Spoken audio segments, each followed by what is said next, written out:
પોરબંદર શહેરમાં હાલ જૂના ફુવારા નજીક સ્ટોમ વોટર ડ્રેનેજની કામગીરી કરવામાં આવી રહી છે, ત્યારે આ કામગીરી સર્વે મુજબ જ ચાલતી હોવાનો કમિશનર દ્વારા ખુલાસો કરવામાં આવ્યો હતો, તેમજ આ જગ્યા પર સાંઢિયા ગટરની જરૂરિયાત ન હોવાનું પણ કમિશનરે જણાવ્યું હતું।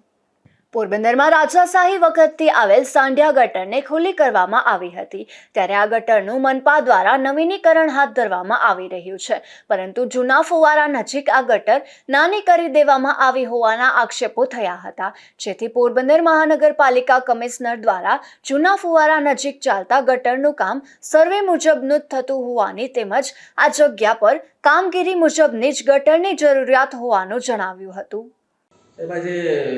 ગટર જે છે તે ગટરની પહોળાઈને લઈને ઊંડાઈને લઈને ક્યાંક ને ક્યાંક વાત છે, તો શું આખું છે આયોજન અને શા માટે આટલું નીચું કર્યું છે, શું કારણ છે પાછળ? બિરલા પોરબંદર શહેરમાં જે હાર્મની હોટલ વિસ્તાર છે ત્યાં હાલ ગટર સ્ટોમ વોટર લાઇનની કામગીરી ચાલી રહેલી છે। આખી જે સ્ટોમ વોટરની કામગીરી છે એમાં આપણે જે સારી પીએમસી એજન્સી કે એના દ્વારા સર્વે કરાવેલો છે, એજન્સી દ્વારા જે લેવલ આપવામાં આવેલા છે અને જે સાઇઝ આપવામાં આવેલી છે સ્ટોમ વોટરની, એ પ્રમાણે આપણે કામગીરી ચાલી રહી છે।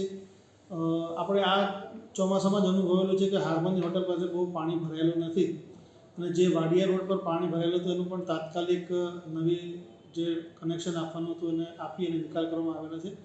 અત્યારે આપણે જૂની વાત કરીએ તો ફક્ત સાંઢિયા ગટર જ હતી જેનાથી પાણીનો નિકાલ થતો હતો। અત્યારે આપણી પાસે ગોઠાણીયા પમ્પિંગ સ્ટેશન નવું બનાવવામાં આવેલું છે, જૂનું પણ પમ્પિંગ સ્ટેશન ત્યાં કાર્યરત છે। બિરલા ખાતે પણ આપણે પાણીના નિકાલ માટેનું પમ્પિંગ સ્ટેશન બનાવવાની કામગીરી ચાલી રહી છે। તેવી જ રીતે છાયારણ વિસ્તારમાં પણ ત્યાંથી સીધે સીધું આપણે પાણીનો નિકાલ થઈ શકે એ માટે ત્યાં પમ્પિંગ સ્ટેશન બનાવવાની કામગીરી ચાલી રહી છે।